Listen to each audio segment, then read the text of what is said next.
mahasiswa yang budiman. Dalam pertemuan kali ini, topik yang akan kita bahas adalah Pancasila sebagai sistem etika. Pancasila bukan hanya sebatas dasar negara, tetapi juga merupakan panduan moral yang mempengaruhi cara berpikir dan cara kita bertindak seperti itu. Mengapa ini penting? Karena nilai-nilai Pancasila seperti keadilan, persatuan, dan kemanusiaan mempengaruhi keputusan dan perilaku kita sehari-hari. Dalam sesi ini, kita akan mengeksplorasi bagaimana nilai-nilai ini membentuk etika pribadi dan sosial, serta tantangan yang akan dihadapi dalam penerapannya. Mari kita mulai dengan melihat bagaimana Pancasila membimbing kita dalam kehidupan sehari-hari dan kebijakan publik yang ada.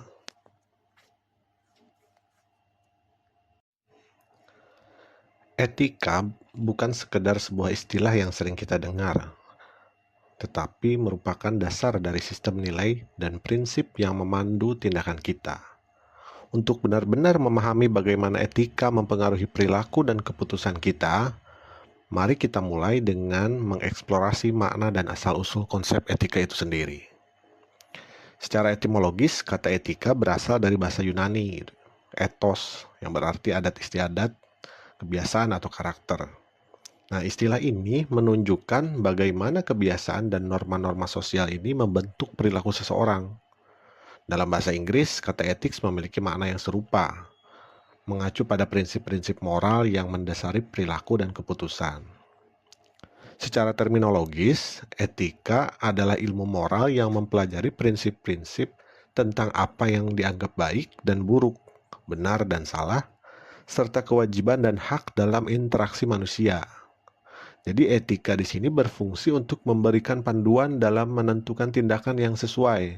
Sesuai dengan apa? Nah, dengan nilai-nilai moral dan untuk menyelesaikan dilema moral yang akan timbul dalam kehidupan sehari-hari. Etika sebagai disiplin ilmu memiliki dua cabang utama yang saling melengkapi. Ada etika umum dan etika khusus. Etika umum di sini membahas prinsip-prinsip moral yang berlaku untuk semua orang, seperti kejujuran, keadilan, tanggung jawab, seperti itu. Nah, prinsip-prinsip ini adalah pedoman universal untuk menentukan tindakan yang benar dan salah dalam kehidupan sehari-hari. Contohnya prinsip kejujuran, keadilan, dan tanggung jawab, seperti itu. Jadi fungsi etika umum di sini memberikan pedoman moral, moral dasar gitu ya, yang konsisten untuk membantu kita membuat keputusan yang etis dalam berbagai situasi. Lalu ada etika khusus, di mana etika khusus di sini menerapkan prinsip-prinsip moral umum dalam bidang-bidang tertentu yang spesifik gitu ya, seperti bisnis, profesi, dan politik. Nah, ini membantu menangani tantangan dan situasi spesifik di masing-masing bidang tersebut. Contoh penerapannya misalnya di etika bisnis mengatur kejujuran dalam laporan keuangan atau tanggung jawab sosial perusahaan gitu ya. Dalam etika profesi misalnya menerapkan standar tinggi seperti medis atau hukum gitu ya. Atau dalam politik ada transparansi, akuntabilitas pejabat publik gitu. Sehingga kesimpulannya etika umum ini memberikan prinsip dasar yang berlaku secara luas. Nah, sementara etika khusus ini mengaplikasikan prinsip-prinsip tersebut dalam situasi dan konteks tertentu. Jadi keduanya penting untuk membimbing tindakan dan keputusan dalam berbagai aspek kehidupan kita. Untuk memahami bagaimana nilai-nilai Pancasila mempengaruhi cara kita bertindak, penting untuk mengkaji bagaimana prinsip-prinsip ini diterapkan dalam konteks moral dan norma. Nah, etika Pancasila di sini adalah penerapan nilai-nilai Pancasila dalam kehidupan sehari-hari yang membimbing tindakan dan keputusan berdasarkan prinsip moral. Misalnya di sini nilai gitu ya, nilai Pancasila, prinsip dasar 5 sila Pancasila menjadi pedoman hidup dalam berbangsa dan bernegara gitu.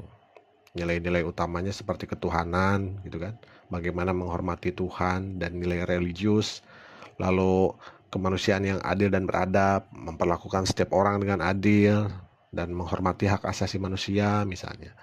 Lalu persatuan, mendorong persatuan di masyarakat yang beragam, lalu bagaimana menghormati hak rakyat dalam pemerintahan gitu ya.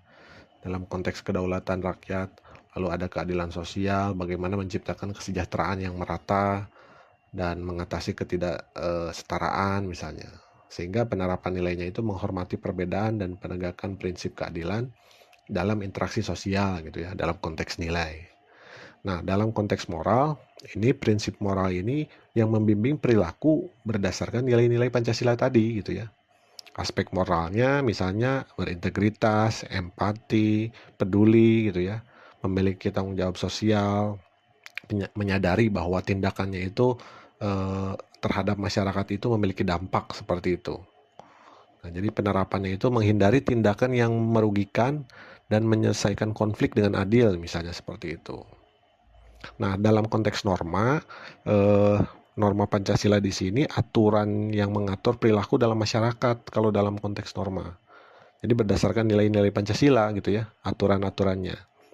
Misalnya jenis normanya norma sosial, berarti kan ada yang aturan yang tidak tertulis seperti sopan santun misalnya gitu ya.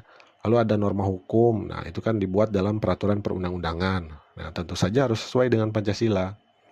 Lalu ada norma moral misalnya, pedoman etika pribadi yang mengikuti prinsip Pancasila tadi, seperti itu. Jadi etika Pancasila di sini mengintegrasikan nilai moral dan norma. Jadi nilai moral dan norma ini ke dalam kehidupan sehari-hari. Nah, dengan memahami dan menerapkan prinsip ini, kita dapat bertindak secara etis gitu ya, secara adil dan harmonis gitu, sesuai dengan pedoman moral dan sosial Pancasila.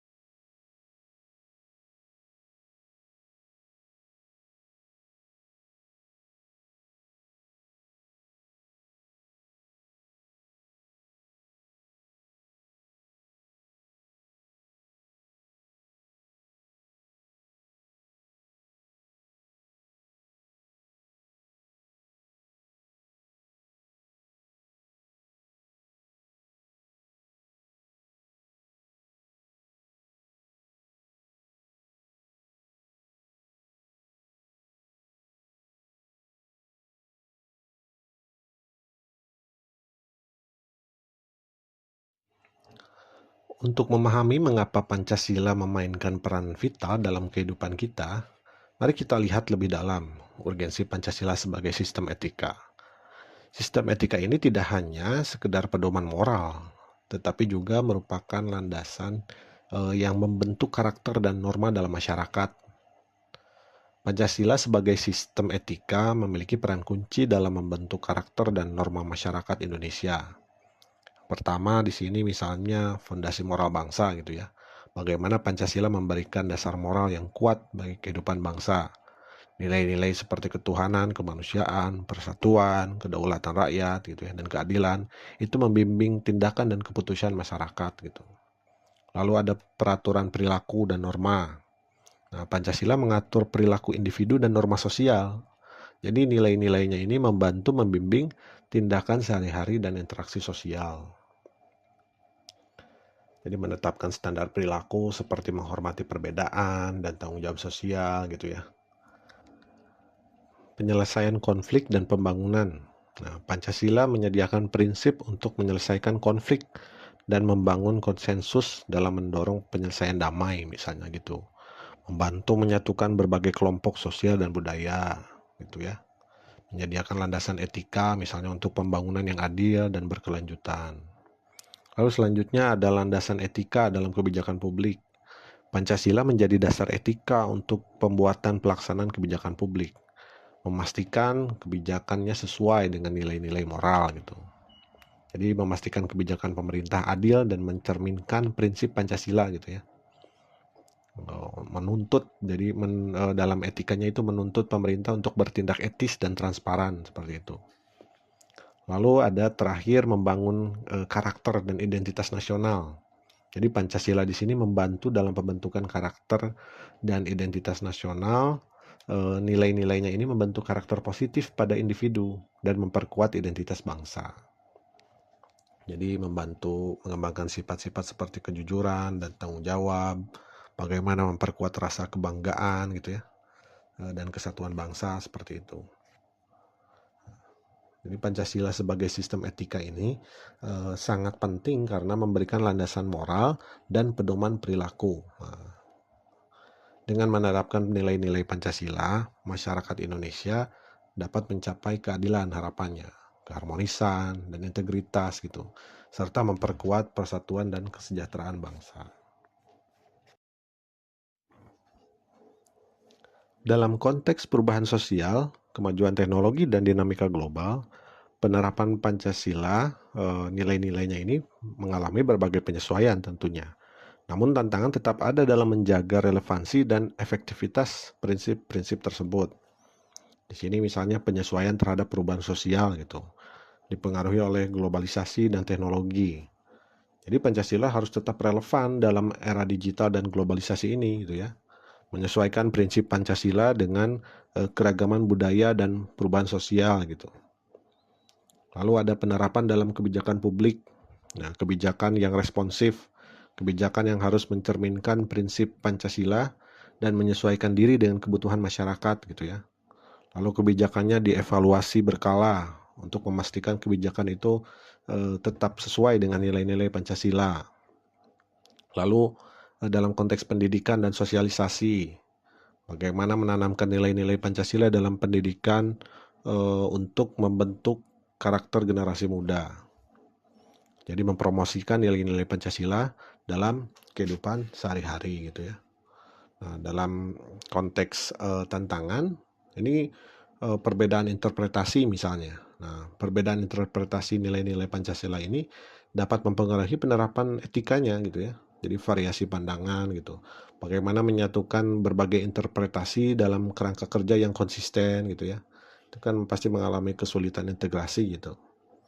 Lalu ada resistensi terhadap perubahan, bagaimana kepentingan pribadi, keterbatasan sumber daya misalnya, kepentingan politik atau ekonomi yang bertentangan dengan prinsip Pancasila gitu ya, yang biasanya berhubungan dengan kepentingan pribadi. Lalu bagaimana sumber daya yang terbatas untuk menerapkan prinsip Pancasila tersebut. Lalu terakhir ada tantangan globalisasi gitu ya, berpengaruh budaya asing.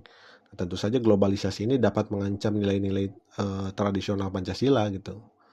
Secara kemajuan teknologi, bagaimana menyelaraskan nilai etika yang yang berkembang gitu ya dengan perkembangan teknologi, bagaimana menyelaraskan nilai-nilai tersebut gitu ya. Contoh tantangannya misalnya kebijakan publik yang tidak konsisten gitu ya, bagaimana perbedaan sosial dan budaya, kebijakan yang tidak sesuai dengan Pancasila ini tentu saja dapat menimbulkan ketidakpuasan gitu ya. Reaksi dari masyarakat seperti kemarin ada demonstrasi seperti itu. Lalu bagaimana kesulitan dalam menerapkan prinsip persatuan di Indonesia ini di tengah keberagaman gitu ya. Sehingga kesimpulannya dinamika dan tantangan Pancasila sebagai sistem etika ini mencerminkan kompleksitas dalam mengintegrasikan nilai-nilai etika dalam konteks yang terus berubah gitu ya.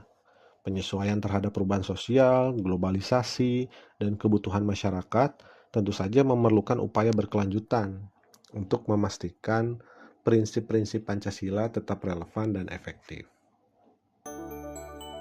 Terima kasih atas partisipasi dan perhatiannya selama sesi ini. Semoga materi yang telah kita bahas kali ini bermanfaat dan dapat diterapkan dalam kehidupan sehari-hari. Sampai jumpa di pembelajaran berikutnya.